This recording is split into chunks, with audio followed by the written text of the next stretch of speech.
ఆ అందరికీ నమస్కారం. ఈనాటి మన ఈ లోతైన విశ్లేషణకు స్వాగతం. ఈరోజు మనము ఒక అత్యంత ఆసక్తికరమైన అంశాన్ని పరిశీలించబోతున్నాం. అదేంటంటే చట్టాలను ఎలా చదవాలి, అంటే వాటిని ఎలా అర్థం చేసుకోవాలి, అలాగే ఎలా అన్వయించాలి అనేది. హ్మ్, అవును. ఈరోజు ప్రధానంగా ఇంటర్ప్రిటేషన్ ఆఫ్ స్టాట్యూట్స్, అలాగే జనరల్ క్లాసెస్ యాక్ట్ 1897లో ఉన్న కొన్ని ముఖ్యమైన సూత్రాల గురించి మనం చర్చిస్తాం. ఇది నిజంగా చాలా లోతైన టాపిక్. ఖచ్చితంగా. ఎందుకంటే మనం సాధారణంగా అనుకుంటాం కదా, చట్టాలు అంటే కాగితంపై రాసి ఉన్న అక్షరాలు మాత్రమే అని. కానీ ఆ అక్షరాలే సమాజాన్ని నడిపించే నియమాలు. ఒకే పదం భిన్నమైన సందర్భాల్లో ఎలా భిన్నమైన అర్థాలను ఇస్తుందో. హ్మ్, అలాగే ఆ చిక్కుముడులను న్యాయమూర్తులు ఎలా విప్పుతారో అర్థం చేసుకోవడం చాలా ముఖ్యం. ఎందుకంటే మనం చదివే పదాలకు చట్టపరంగా ఉండే అర్థాలకు మధ్య కొన్నిసార్లు చాలా పెద్ద అగాధం ఉంటుంది. అదే, ఆ అగాధాన్ని ఎలా పూడ్చుతారో ఈరోజు మనం అర్థం చేసుకుందాం. అసలు ముందుగా ఈ స్టాట్యూట్స్ అనగానేమి అని తెలుసుకోవడం మంచిది కదా. అసలు చట్టం లేదా స్టాట్యూట్ అంటే ఏంటి? దీనికి చాలా స్పష్టమైన నిర్వచనం ఉంది. చట్టసభలు అంటే మన పార్లమెంట్ కావచ్చు లేదా రాష్ట్ర శాసనసభలు కావచ్చు, ఇవి రూపొందించే లిఖితపూర్వక నియమాలనే మనం స్టాట్యూట్స్ అని అంటాం. అంటే భారత రాజ్యాంగంలోని ఆర్టికల్ 13 ప్రకారం చూస్తే దీని పరిధి చాలా పెద్దది కదా.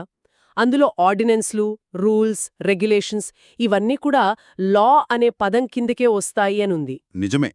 కానీ మనం ఇండియన్ ఇంటర్ప్రిటేషన్ యాక్ట్ 1889లోని సెక్షన్ 2 సబ్సెక్షన్ 9ని చూస్తే దానికి ఒక నిర్దిష్టమైన నిర్వచనం కనిపిస్తుంది. దాని ప్రకారం స్టాట్యూట్ అంటే ఖచ్చితంగా ఒక చట్టసభ పాస్ చేసిన చట్టం మాత్రమే.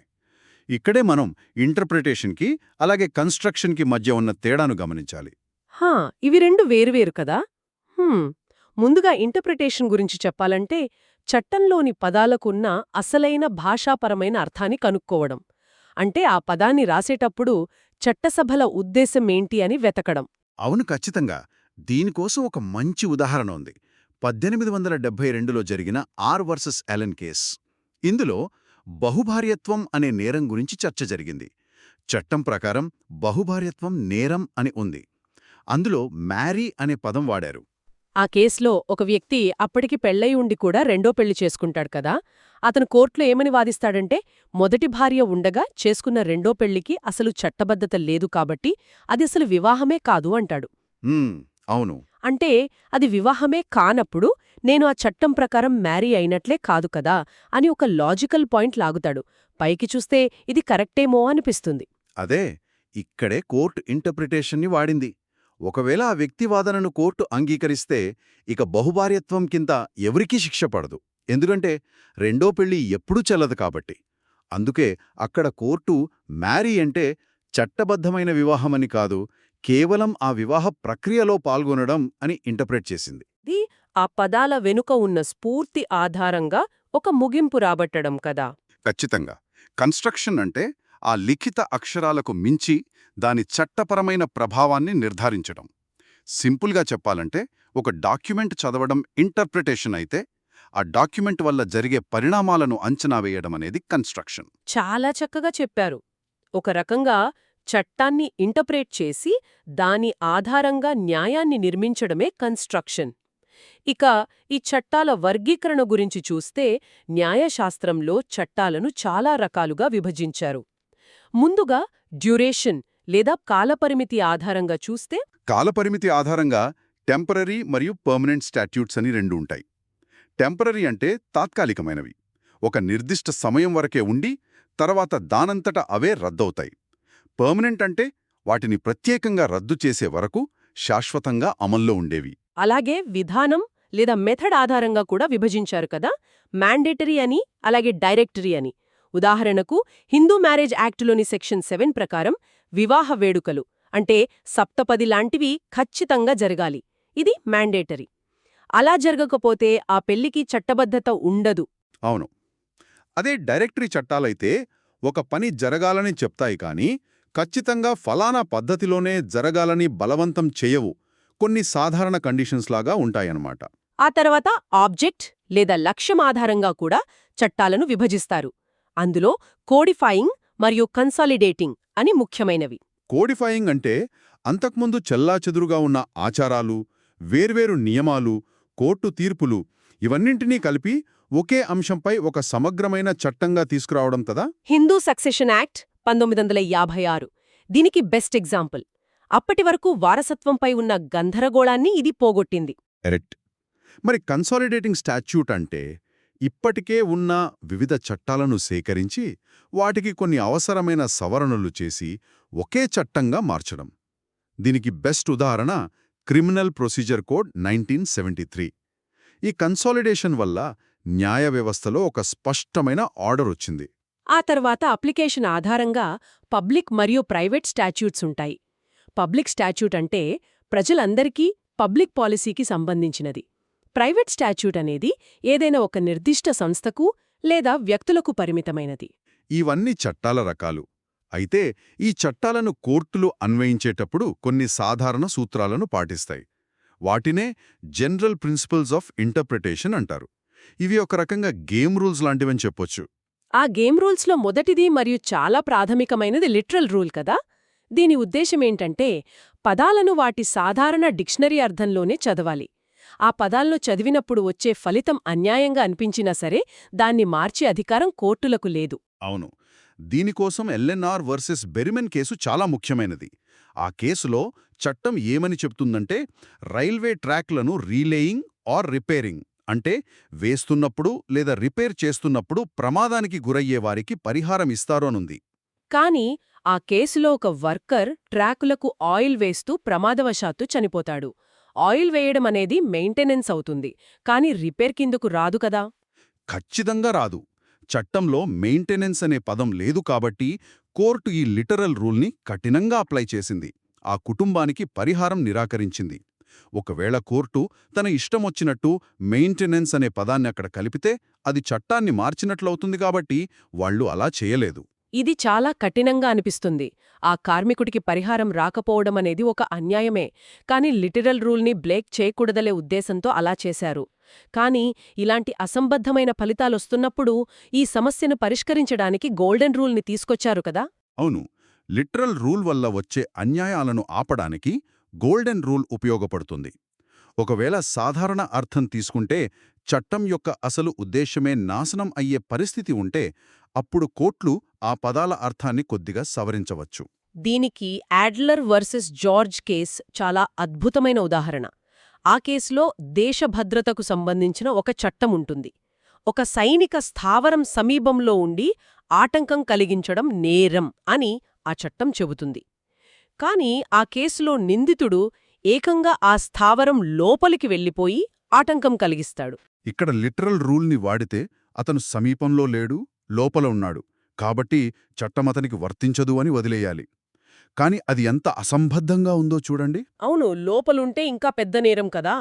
అందుకే ఆ కోర్టు అక్కడ గోల్డెన్ రూల్ని వాడి సమీపంలో అనే పదానికి లోపల లేదా సమీపంలో అనే అర్థాన్ని ఆపాదించింది. దీని ద్వారా దేశభద్రతను కాపాడారు. ఇది చాలా సమంజసమైన తీర్పు. అయితే కొన్నిసార్లు ఒకే చట్టంలో రెండు నియమాలు ఒకదానికొకటి వ్యతిరేకంగా ఉంటాయి. ఇక్కడే హార్మోనియస్ కన్స్ట్రక్షన్ అనే సూత్రాన్ని వాడతారు. ఒక నియమాన్ని ఉంచి రెండోదాన్ని తీసేయకుండా రెండింటికీ విలువనిచ్చేలా సమన్వయం చేయడమే దీని లక్ష్యం. ఎందుకంటే శాసనకర్తలు ఒక చట్టంలో రెండు నియమాలు పెట్టారంటే దానికి ఖచ్చితంగా ఏదో ఒక కారణం ఉండే ఉంటుంది. అలాగే మరొక సూత్రమేంటంటే చట్టాన్ని మొత్తంగా చదవడం కదా. ఒక వాక్యాన్ని విడిగా చదవకూడదు. కరెక్ట్. ఒక వాక్యాన్ని సందర్భం లేకుండా విడిగా తీసుకుంటే తప్పు అర్థమొస్తుంది. మొత్తం చట్టం స్ఫూర్తితో చదివినప్పుడే అసలైన మీనింగ్ తెలుస్తుంది. దీనికి అనుబంధంగానే మరో లాటిన్ సూత్రముంది. అదే నోస్చితర్ అసోసియాస్. ఇది చాలా ఆసక్తికరంగా ఉంటుంది. పదాలను వాటి స్నేహితులను బట్టి అర్థం చేసుకోవచ్చు అన్నమాట. అంటే ఒక పదం యొక్క అర్థం స్పష్టంగా తెలియనప్పుడు ఆ వాక్యంలో దాని చుట్టూ ఉన్న ఇతర పదాల ఆధారంగా ఆ పదాన్ని అర్థం చేసుకోవాలి. ఆ అసోసియేషన్ ఆఫ్ వర్డ్స్ అనేది ఒక పదం యొక్క పరిధిని నిర్ణయిస్తుంది. ఖచ్చితంగా. అయితే ఇప్పటివరకు మనం మాట్లాడుకున్నవన్నీ సాధారణ సూత్రాలు. కానీ మన భారతదేశంలో చట్టాలను అర్థం చేసుకోవడానికి ఒక మాస్టర్ కీ లాంటి చట్టం ఒకటుంది. అదే జనరల్ క్లాసెస్ యాక్ట్ 1897. అవును. ప్రతిసారి కొత్త చట్టం రాసేటప్పుడు అందులో వాడే ప్రతి చిన్న పదాన్ని మళ్లీ మళ్లీ నిర్వచించడమనేది ఆచరణలో సాధ్యం కాదు. అందుకే ఈ చట్టం తీసుకొచ్చారు. ప్రత్యేక చట్టాలలో ఏదైనా స్పష్టత లోపిస్తే ఆటోమేటిక్గా ఈ జనరల్ క్లాసెస్ యాక్ట్లోని నియమాలు వర్తిస్తాయి. ఇందులో ముఖ్యమైన సెక్షన్లను మనం విశ్లేషిస్తే సెక్షన్ 5 ఒక చట్టం ఎప్పుడు అమలులోకి వస్తుంది అనే విషయం గురించి చెబుతోంది. అలాగే సెక్షన్ 6 అనేది ఎఫెక్ట్ ఆఫ్ రిపీల్ గురించి వివరిస్తుంది. అంటే ఒక చట్టం రద్దయితే పరిస్థితి ఏంటి అని. ఇది చాలా కీలకమైన సెక్షన్. ఒక పాత చట్టాన్ని తీసేసి కొత్త చట్టం తెచ్చినప్పుడు ఆ పాత చట్టం కింద అప్పటికే జరుగుతున్న విచారణలు లేదా అప్పటికే ప్రజలు ఆర్జించిన హక్కులు ఏమవుతాయి అనేది పెద్ద సమస్య. సెక్షన్ 6 ఏం చెబుతుందంటే పాత చట్టం రద్దయినా దాని కింద ఉన్న హక్కులు, శిక్షలు, విచారణలు అన్నీ యథాతథంగా కొనసాగుతాయని చెబుతుంది. అవును. సమాజంలో ఒక అరాచకం రాకుండా చూసేది ఈ సెక్షన్ 6. ఆ తర్వాత సెక్షన్ 13 చూస్తే ఇది పదాల వచనాలు అలాగే లింగాలకు సంబంధించిన గందరగోళాన్ని తీరుస్తోంది. చట్టంలో ప్రతిచోటా పురుషుడు మరియు స్త్రీ అని విడివిడిగా రాయడం కుదరదు కాబట్టి ఎక్కడైనా పురుషుడు అనుంటే అది స్త్రీకి కూడా వర్తిస్తుందని ఈ సెక్షన్ చెబుతుంది. అలాగే ఏకవచనం ఉంటే అది బహువచనానికి కూడా వర్తిస్తుంది. దీనికి state of Uttar Pradesh versus Baburam కేసులో చాలా స్పష్టమైన అన్వయం కనిపిస్తుంది. ఆ చట్టంలో ల్యాండ్ అంటే భూమి అనే ఏకవచనాన్ని వాడారు. మరి అనేక భూములకు ఆ చట్టం వర్తిస్తుందా లేదా అన్నప్పుడు సెక్షన్ 13 ఆధారంగా కోర్ట్ ఏకవచనం బహువచనానికి కూడా వర్తిస్తుందని తేల్చింది. యాక్ట్ అన్వయంలో కోర్టులు వాడే మరో బలమైన కన్స్ట్రక్షన్ రూల్ ఈ జుస్డెమ్ జెనరిస్. దీని అర్థం అదే రకమైనది అని. ఒక చట్టంలో కొన్ని ప్రత్యేకమైన పదాలు వాడి ఆ చివరన ఒక సాధారణ పదం వాడితే ఆ సాధారణ పదాన్ని ఇష్టమొచ్చినట్లు అన్వయించకూడదు. అవును, ఆ సాధారణ పదం కూడా ఆ ముందున్న ప్రత్యేక పదాల కేటగిరీకి మాత్రమే చెందుతుంది. దీనికి పవల్ వర్సెస్ కెంప్టన్ పార్క్ కేసు చాలా మంచి ఉదాహరణ. ఏదైనా ప్రదేశంలో బెట్టింగ్ నిషేధం అని చట్టం చెబుతుంది. కాకపోతే దాని ముందు గది, టెంట్ అని ఉంటుంది. ఒక వ్యక్తి బహిరంగ గాలిలో అంటే ఓపెన్ ఎయిర్లో బెట్టింగ్ నిర్వహిస్తాడు. ప్రాసిక్యూషన్ ఏమంటుందంటే చట్టంలో ఏదైనా ప్రదేశం అని ఉంది గదా, కాబట్టి ఓపెన్ ఎయిర్ కూడా వస్తుంది అని వాదిస్తారు. కానీ ఈ ఈజుస్డెమ్ జెనరీస్ రూల్ ప్రకారం గది, టెంట్ అనేవి మూసి ఉన్న ప్రదేశాలు కాబట్టి ఆ చివర్న వచ్చిన ఏదైనా ప్రదేశం అనేది కూడా మూసి ఉన్నదే అయ్యుండాలి అని కోర్టు తీర్పునిస్తుంది. అంటే శాసనకర్తలు ఆ పదాలను ఏ క్రమంలో రాశారు అనేది ఎంత కీలకమో ఈ కేసు తెలియజేస్తుంది. ఇలాగే ఇంకొక ముఖ్యమైన రూలుంది. అదే ఎక్స్ప్రెష్యో యూనియస్ ఎస్ట్ ఎక్స్క్లూషియో ఆల్టేరియస్. వినడానికి చాలా పెద్దగా ఉన్నా దీని అర్థం చాలా సింపుల్. ఒక వస్తువును ప్రత్యేకంగా ప్రస్తావించడమంటే ప్రస్తావించని ఇతర వస్తువులను ఉద్దేశపూర్వకంగా మినహాయించడమే. అవును, చట్టంలో ఒక పనిని ఈ పద్ధతిలోనే చెయ్యాలి అని రాసి ఉంటే ఇక మిగతా ఏ పద్ధతులను చట్టం అంగీకరించడం లేదు అని అర్థం చేసుకోవాలి. ఇది కోర్టులకు అనవసరమైన ఊహాగానాలు చేసే అవకాశాన్ని ఇవ్వదు. ఏది వదిలేశారో దాన్ని నిషేధించినట్లే అని చాలా స్పష్టంగా చెబుతుంది. ఈ నియమాలన్నీ చూస్తుంటే ఒక విషయం అర్థమవుతోంది. చట్టాలను చదవడం అనేది ఊరికే ఒక ఇంగ్లీష్ డిక్షనరీ లేదా లీగల్ డిక్షనరీ తీసి అర్థాలు వెతకడం కాదు. అది ఖచ్చితంగా ఆ శాసనకర్తల మనసును చదవడం లాంటిది. ఒక చిన్న పదం చుట్టూ ఎంత పెద్ద న్యాయపోరాటాలు జరుగుతాయో ఈ విశ్లేషణ ద్వారా స్పష్టమైంది. ఖచ్చితంగా లిటరల్ రూల్ అనేది ఒక కఠినమైన గీత గీస్తే, గోల్డెన్ రూల్ అనేది అవసరమైనప్పుడు కొంచెం మానదీయంగా ఎలా ఆలోచించాలో నేర్పిస్తుంది. అలాగే జనరల్ క్లాజెస్ యాక్ట్ అనేది ప్రతిసారీ గందరగోళం లేకుండా ఒక స్థిరత్వాన్నిస్తుంది. ఇవన్నీ ఒక అద్భుతమైన బ్యాలెన్స్ని క్రియేట్ చేస్తాయి. అవును, ఇవన్నీ మనుషుల ఆలోచనలను, వారి ఉద్దేశ్యాలను అంచనా వెయ్యడానికి 100 ఏళ్ల క్రితం రూపొందించబడిన సూత్రాలు. కాని ఇప్పుడు మనం ఒక కొత్త సాంకేతిక యుగంలో ఉన్నాం. ఇక్కడొక ఆసక్తికరమైన ప్రశ్న శ్రోతలను ఆలోచింపజేస్తోంది. రేపటి భవిష్యత్తులో ఆర్టిఫిషియల్ ఇంటెలిజెన్స్ స్వయంగా ఈ చట్టాలను చదివి తీర్పులివ్వాల్సిన పరిస్థితి వస్తే ఏం జరుగుతుంది? ఇది చాలా చాలా లోతైన ప్రశ్న. ఎందుకంటే ఏఐ అనేది ఆల్గోరిథమ్స్ మరియు డేటా మీద పనిచేస్తుంది. మరి అక్షరాల వెనుక దాగి ఉన్న శాసనకర్తల ఉద్దేశ్యాన్ని ఈ యంత్రాలు ఎలా పసిగడతాయి అనేది నిజంగా ఆలోచించాల్సిన విషయం.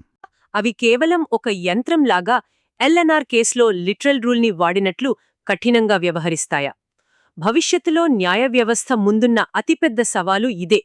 ఈ ఆలోచనను మీకే వదిలేస్తూ ఈనాటి మన విశ్లేషణను ముగిస్తున్నాం. మరో ఆసక్తికరమైన అంశంతో మళ్ళీ కలుద్దాం. వందనాలు.